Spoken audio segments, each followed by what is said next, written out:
Hey pals, I'm back at you with another video. Today is December 7th, 2025, and we are down in the man cave in front of my boyfriend's record collection. Because today we are going to talk a little about his record collection.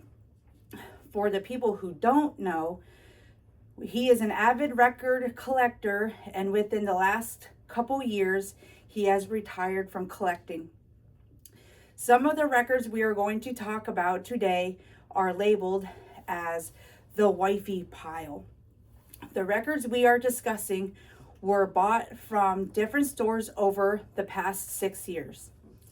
And the purpose of today's video is to ask him what his most favorite song is, least favorite song, and what part it plays in his record collection.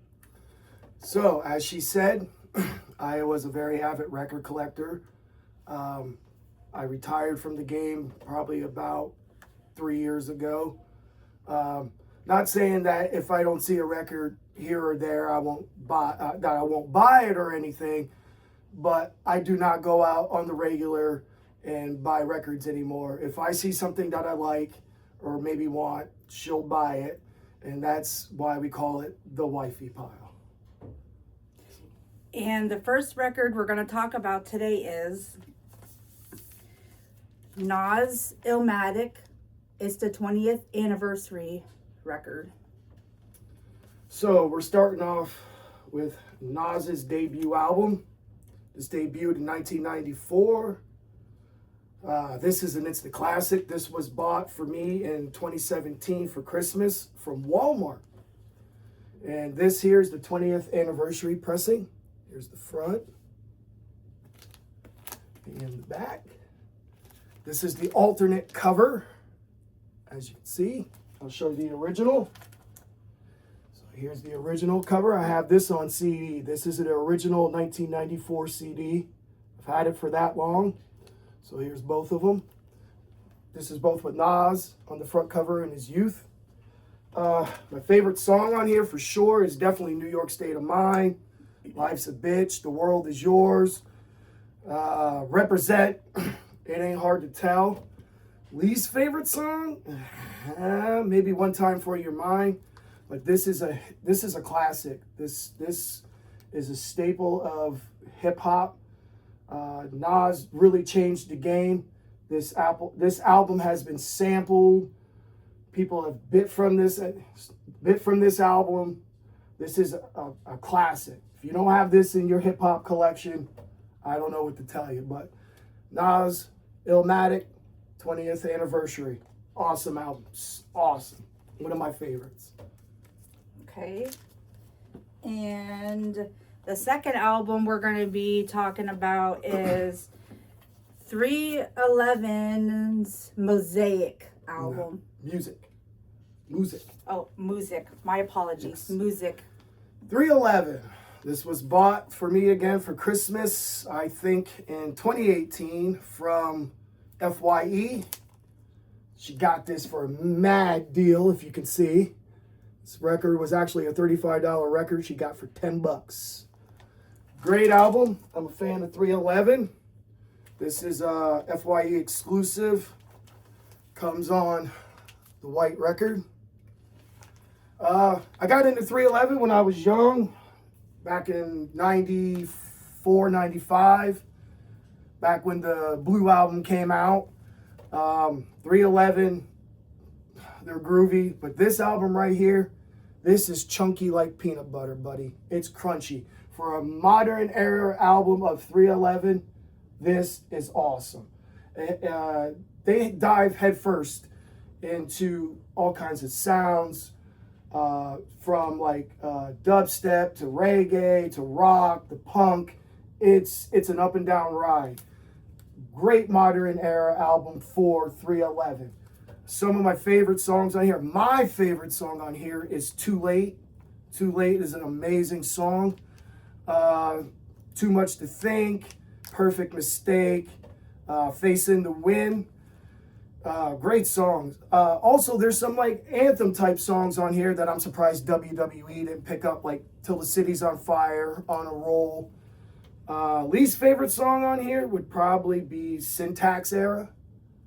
Maybe most of side D, but there's some really good songs on here. This is a very solid album for a 311 modern era album. Good album. Glad to have it. Okay. And for the next album, we're going to talk about Mammoth WVH. For those of you who might not know, this is Eddie Van Halen's son's band, and we also got to see them open up for Guns N' Roses in 2022. Yep. This here, guys, is absolutely amazing. This is the debut album from Wolfgang Van Halen. It includes some really good bangers on here. This is an indie exclusive on the Black Ice vinyl. This was from Spin Me Around. Shout out to Spin Me Around. If you guys are watching, we'll be back to visit you guys soon. This was also a limited edition, if you can see that. Supposedly a limited edition. I'll see if I can get it in there. But if you look hard enough, you can still find it. This came out after his father passed. She bought me this album after we saw him perform it live when they opened for Guns N' Roses in 2022. Some of my favorite tracks on here. Definitely my favorite track on here is Don't Back Down, Resolve, Circles, Big Picture, Feels a pretty good one, Distance. If anybody has lost a loved one, The Distance, it's the tearjerker on the album. Mr. Ed's a great opener. Least favorite, maybe You'll Be the One, maybe. There's not, every song on here is solid. It's a solid album. I'd give it a 8 out of 10 for his debut album. It's amazing. Also, fun fact is, he wrote and performed every instrument on the recording of this album. He pulled a Boston.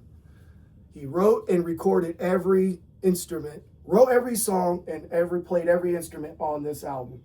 So the talent on this album is absolutely amazing. So I'm glad to have this in my collection. Very solid.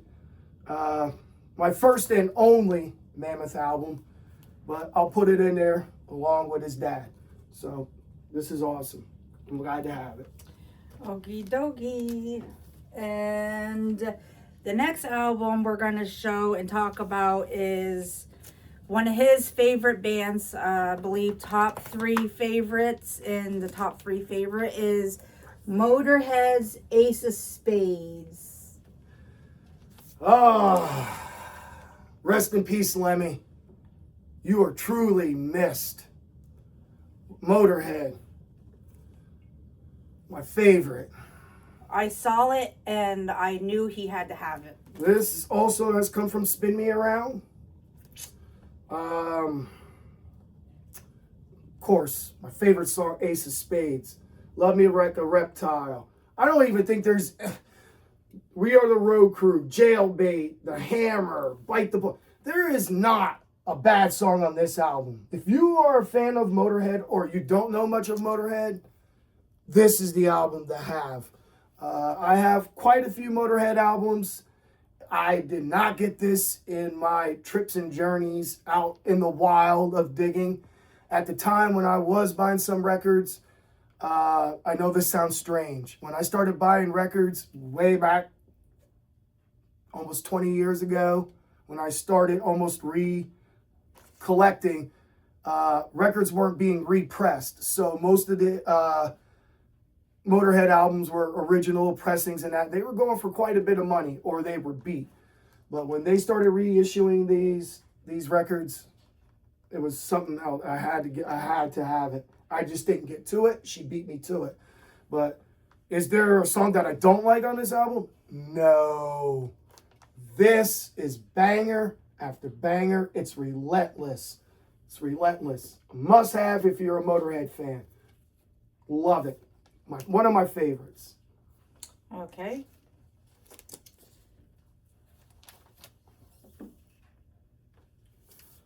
This one here is Sorry about that. The next one we're going to talk about is the famous Nirvana's Nevermind album.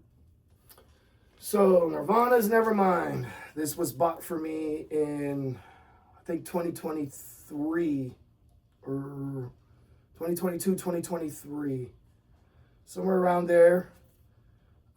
This is a German import pressing on the 180 gram audiophile. Very good pressing. This came from Wax Packs Records, a local record store here in my town. Support Wax Packs. If you're watching, shout out to you. Be up to see you again soon as well. Nirvana's Nevermind.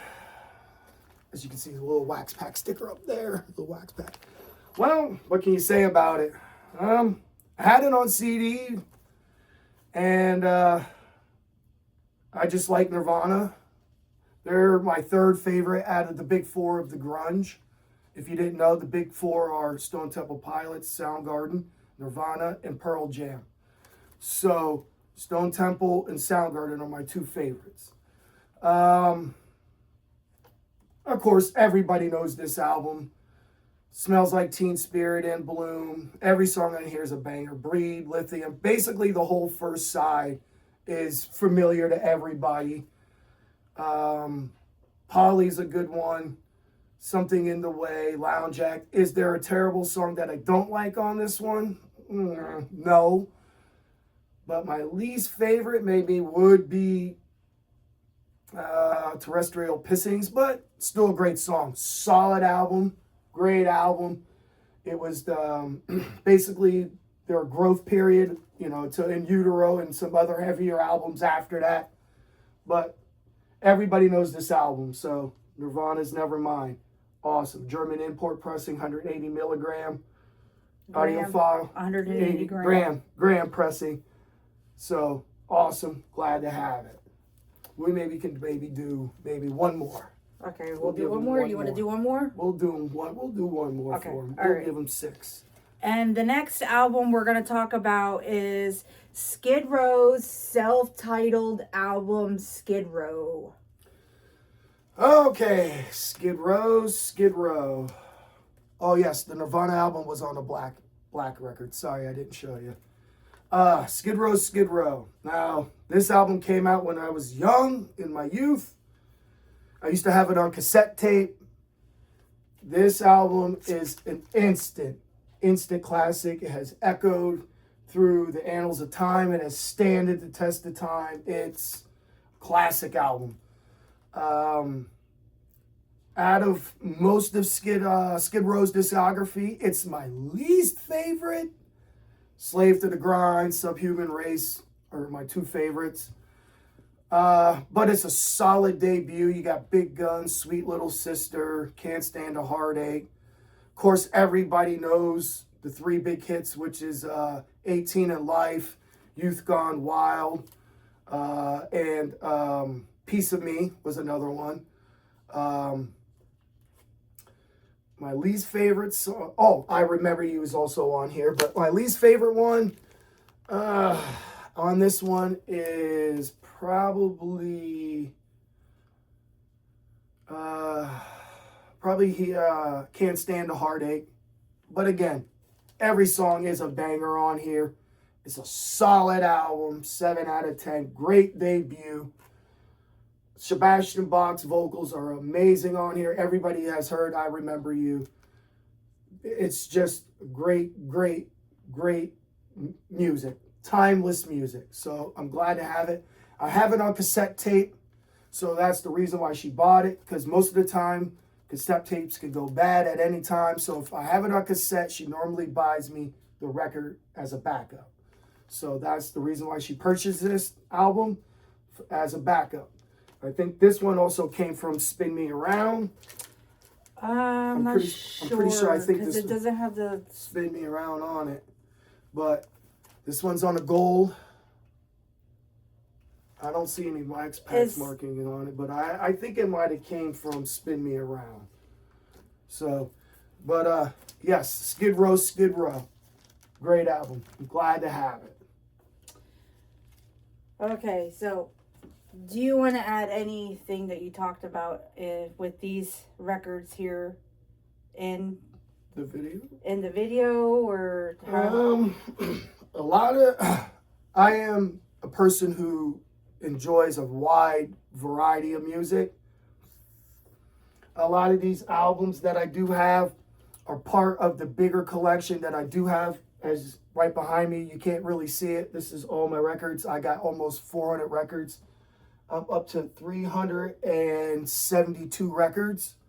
I got about 500 cassette tapes and probably about close to 1,000 CDs. When I purchase albums, it's mostly because I enjoy either the music and or the artists. You know, and it's part of the bigger collection. So a lot of these albums that you're going to see over the next couple more videos, we're going to break this down.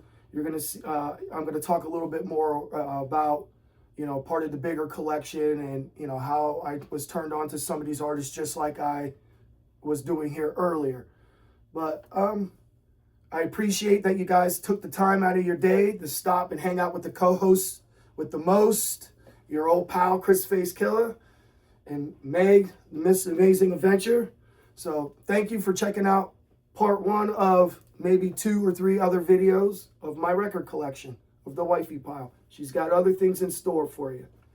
yes, so I'm going to send you guys off with a good one. If you haven't done so already, please smash the subscribe button. Please Subscribe. like, comment, and if you feel like it, Spin me please around. share. And I'll see you guys in the next one.